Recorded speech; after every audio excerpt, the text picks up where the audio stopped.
warahmatullahi wabarakatuh. Alhamdulillah, alhamdulillahi wahdah la syarikalah.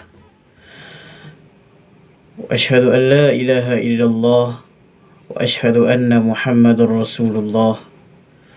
Allahumma salli ala sayyidina Muhammad wa ala alihi wa sahbihi ajma'in.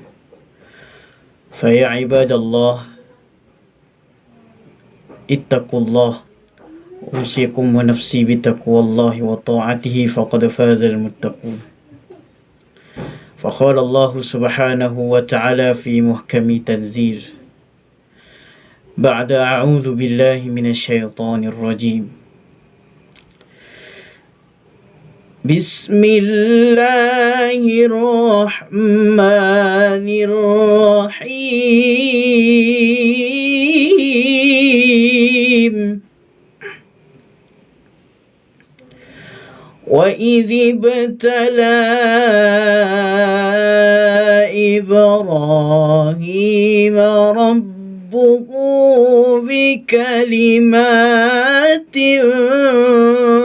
فَأَتَمَّهُنَّ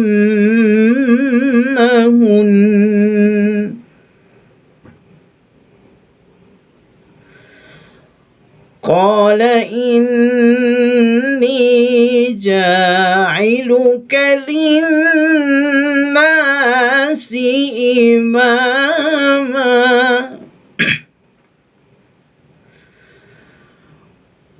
قَالَ وَمِنْ ذُرِّيَّتِي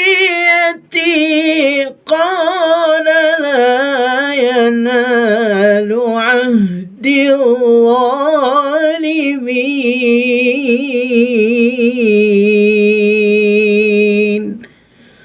Sadaqallahul azim.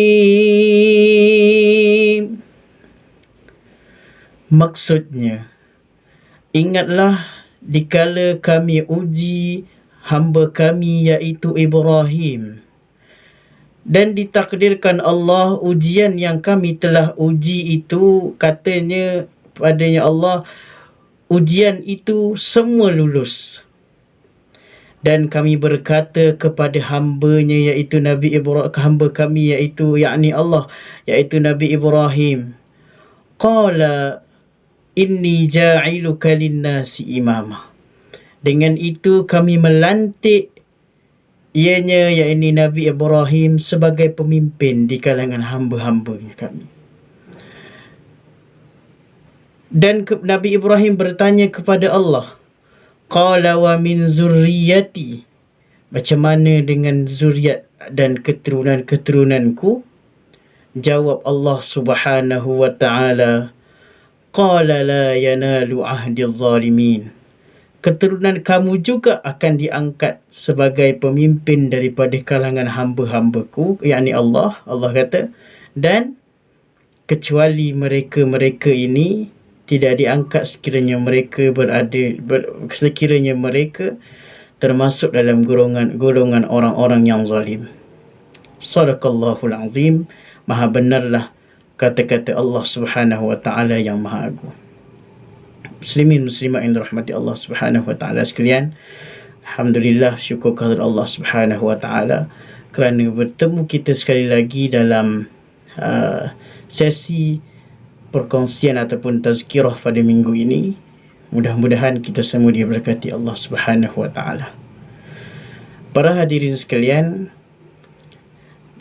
dalam kehidupan kita sehari-hari ini, kita pasti akan merasai, dalam setiap manusia inilah dia akan ada satu perasaan, iaitu perasaan cinta dan kasih, kan?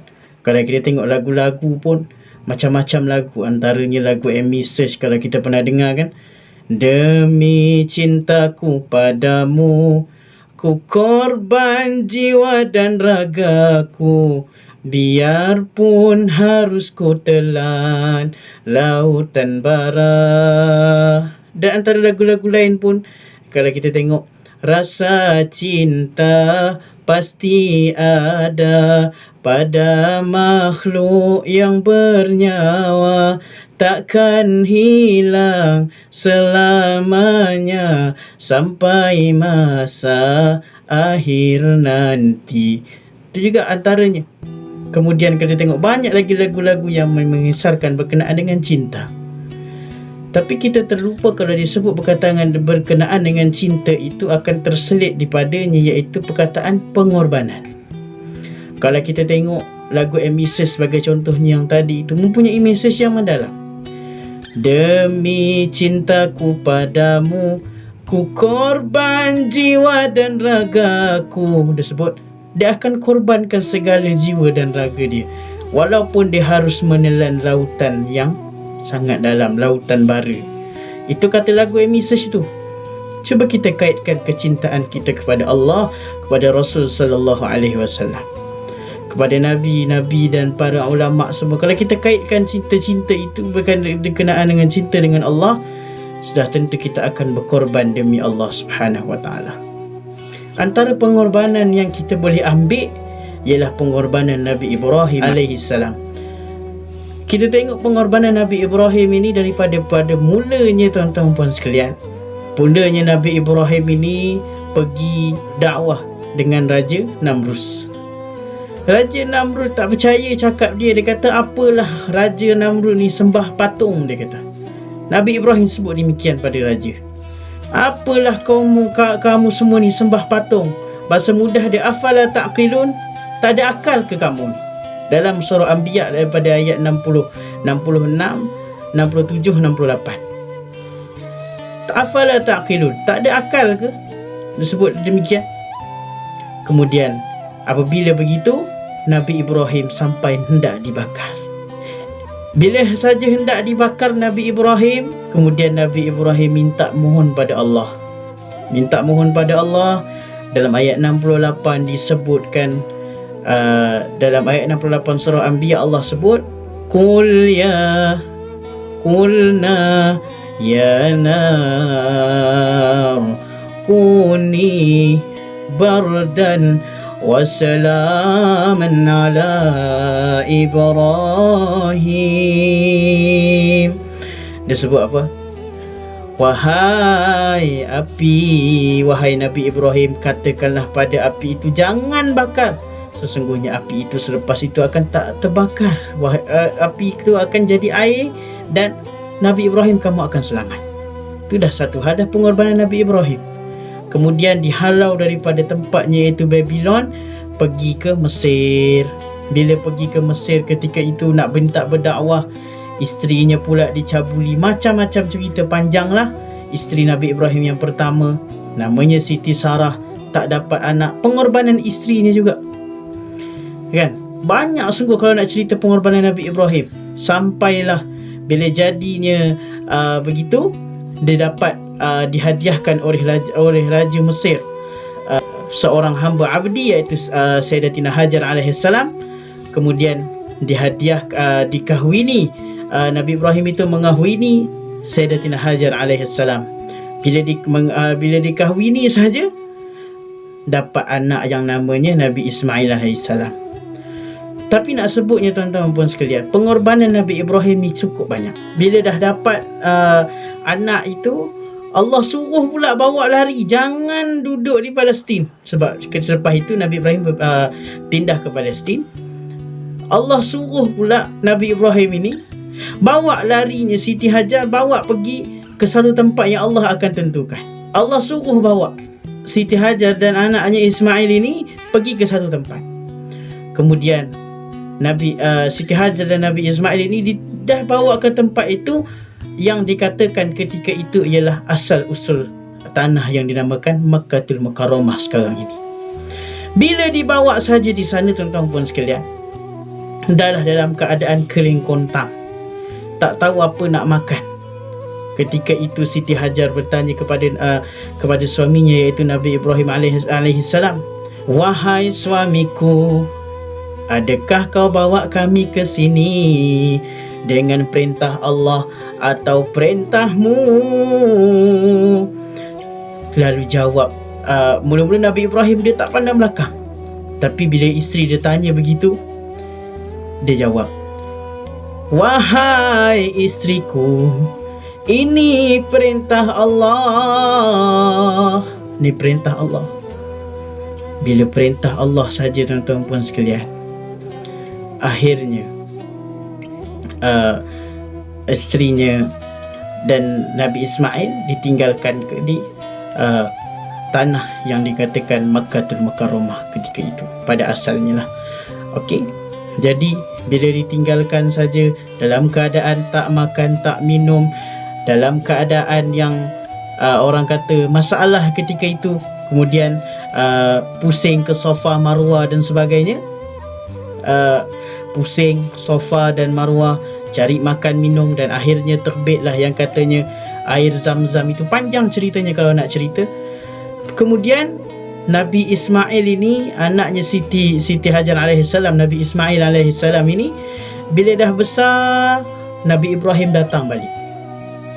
Bila datang, Allah uji pula Nabi Ibrahim. Tu tadi di awal tadi kita baca ayat tu, Nabi Ibrahim ni banyak diuji oleh Allah Subhanahu Taala. Sebab itulah antara nabi ni, ranking dia dikatakan sebagai nabi yang ulul azmi. Bila diuji, tuan-tuan puan sekalian, waktu datang ketika dia jenguk anaknya Nabi Ismail dan Sayyidatina Hajar ini,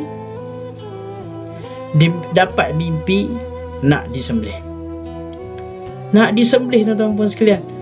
Tu yang Allah sebut dalam Quran tu, kan? Dalam surah As-Saffat ayat 102. A'udzu billahi minasy syaithanir rajim.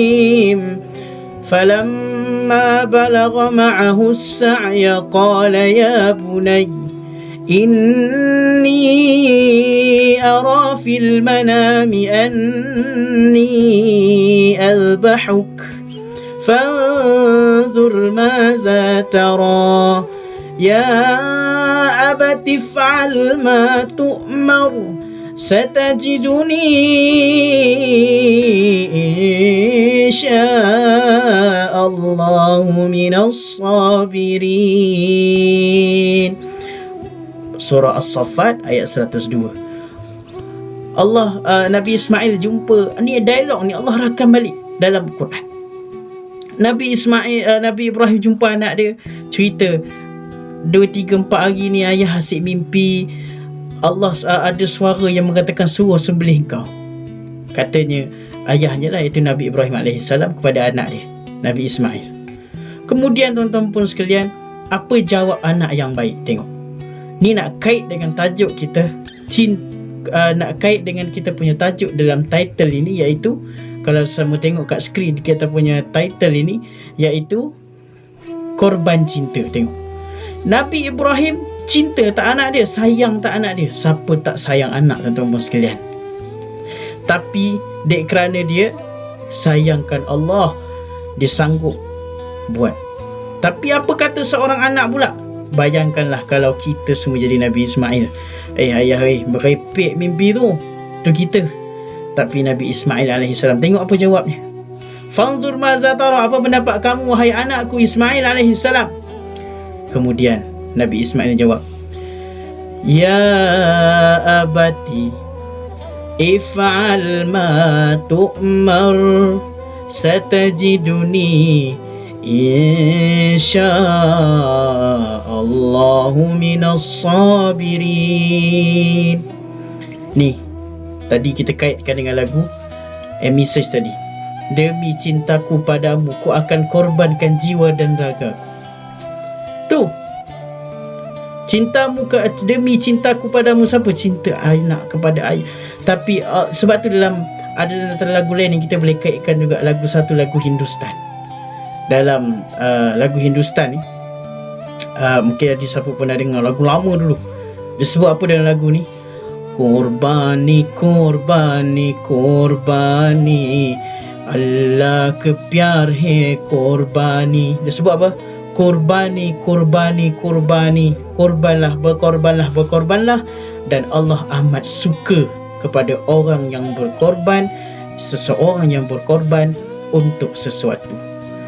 Ni persoalannya, Nabi Ibrahim Dan Nabi Ismail berkorban untuk siapa? Untuk Allah. Pasti Allah takkan sia-siakan. Surah Al-Ankabut ayat 69. A'udzubillahi minasyaitonirrajim. Walladzina jahadu fina lanahdiyannahum subulana innallaha lama'al muhsinin. Sadaqallahul azim. Sesiapa yang buat kerja, yang buat satu amalan bersungguh-sungguh, dalam kalimah mudah kita nak sebut bersungguh-sungguh ialah berkorban, sanggup berkorban apa pun yang berlaku. Apa kata Allah? Jangan risau. Lanahdiyannahum subulan. Allah pasti akan tolong kamu. Dan Allah suka, innallaha lama'al muhsinin. Allah ni bersama dengan orang-orang yang berbuat baik. Pasti Allah takkan sia-siakan. Sebab tu nak kaitkan dengan pengorbanan pada hari kita hari ini. Tengok, bila Nabi Ibrahim dah tanya kepada anak dia, Nabi Ismail AS, bila dah ditanya saja, Nabi Ismail kata, wahai ayah, abatif'al ma tu'mar, if'al ma tu'mar, buatlah saja, satajiduni insyaallah minas sabirin. Mudah-mudahan kita semua daripada kalangan orang-orang yang sabar. Tengok, ni ujian. Bila datang saja ujian pada kita, kita kena bersabar.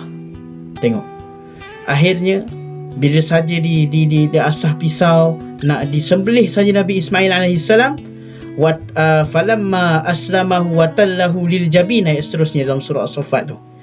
Dia kata bila saja nak bawa ke pembaringan, akhirnya Allah sebut dalam ayat surah As-Saffat tu juga, faqad saddaqta, wahai Ibrahim, kamu dah buat dah apa yang aku suruh. Setakat itu saja yang aku nak suruh sebenarnya. Sebab tu digantikan dengan seekor kibas. Sebab tu kita hari ni, kalau kita tak dapat nak buat berkorban, tak dapat nak buat korban kerana penyembelihan, kita tak sempat nak masuk korban. Pengorbanan dalam hidup kita banyak, tuan-tuan puan sekalian.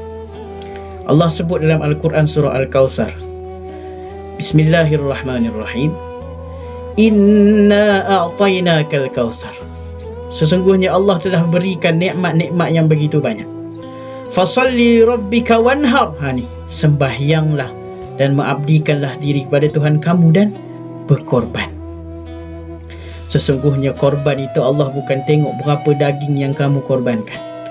Sesungguhnya korban itu Allah tak tengok pun apa-apa, tapi Allah tengok keikhlasan kamu, takwa kamu kepada Allah Subhanahu wa taala. Jadi tuan-tuan puan sekalian, nak relate dengan peristiwa korban yang kita akan sambut ni, dah masuk Zulhijjah dah pun, yang kita akan sambut nak sembelih korban hari nahar daripada 10 sampai 14 Zulhijjah ni, tuan-tuan puan sekalian. Kita pakat sama-sama ambil ibrah. Dia ada kaitan dengan kehidupan kita. Bukan setakat kita sembelih korban, tolong lapah daging dan sebagainya. Tapi dalam kehidupan kita berkorban, banyak benda kita boleh korbankan. Pengorbanan harta, pengorbanan nyawa dan sebagainya. Pengorbanan diri kita juga dan keikhlasan kita. Kalau kita cinta kepada Allah Subhanahu wa taala, kita sanggup berkorban. Sebab tu berkorban apa saja, harta ataupun nyawa, itulah kasih mesra sejati dan mulia. Berkorban apa saja, tak kisahlah kita mampu dari segi apa. Jadi kalau kata kita tak mampu nak sembelih korban, nak masuk dalam aktiviti nahar pada tahun ini, mudah kumpul duit untuk tahun hadapan dan sebagainya. Kalau tak boleh juga korban, tak mampu katanya, kita boleh berkorban dengan harta benda kita, infaklah ke mana yang patut. Ingat tuan-tuan puan sekalian, kalau kita cinta kepada Allah, kita sanggup mengamalkan yang dikatakan perkara-perkara yang Allah sunatkan kepada kita, yang Allah wajibkan kepada kita, kita akan amalkan sebab kita cinta kepada Allah. Kalau kita cinta kepada manusia pun, kalau kata misal contoh remaja-remaja sekarang mesej pada awet, dia sanggup berkorban pada makwa dan sebagainya, sanggup berkorban. Kalau kita cintakan seseorang dan sesuatu barang kita ke apa benda ke, kita sanggup berkorban. Tak kisahlah apa berlaku, tapi yang penting dia okey. sebagai contohnya. Jadi tuan-tuan puan sekalian, macam itulah juga cinta kita kepada Allah. Jadi nak relate kita punya tajuk pada hari ini, cinta dan pengorbanan, ataupun korban cinta bahasa mudahnya, itulah. Jadi tuan-tuan puan sekalian, kalau kita selalu ceramah-ceramah selalu kita dengar erti sebuah pengorbanan, korban, orang dah selalu dengar. Saja kita letakkan tajuk korban cinta sebab kita nak bagi orang nampak di sini, kalau kamu cinta kepada Allah, kamu sanggup berkorban walau apa pun yang terjadi. Ingat tuan-tuan puan sekalian, setakat itu sahaja kita punya perkongsian pada minggu ini, sempena memperingati bulan Zulhijjah, 10 yang pertama bulan Zulhijjah ini. Dan saya nak pesan juga, bila kita menghadapi hari raya Aidiladha nanti, isilah malam-malam hari raya dan malam hari-hari 4 hari itu dengan kita bertakbir setiap lepas solat dan sebagainya. Sebab raya haji ni kita boleh takbir banyak kali tuan-tuan puan sekalian. Raya Aidilfitri sekejap saja. Raya Aidiladha ni banyak kali kita boleh takbir lepas solat. Banyak hari sampai hari yang ke 10, 11, 12, 13 itu last untuk kita takbir sampai masuk lepas asar itu. Jadi setakat itu saja tuan-tuan puan sekalian. Yang baik daripada Allah, yang buruk daripada diri saya, dan hakikatnya semua daripada Allah Subhanahu Wa Taala. Setakat itu saja. Dan jangan lupa macam biasa like, share dan subscribe. Mudah-mudahan ada manfaat. Dan boleh juga kalau tak dapat tonton di sini, boleh tonton di YouTube. Boleh tonton, kalau tak dapat tonton di YouTube, boleh juga pergi ke FB yang FB page BBS Studio. Video itu juga akan diupload di sana insya-Allah. Jadi setakat itu saja. Wabillahi taufiq wal hidayah. Assalamualaikum warahmatullahi wabarakatuh.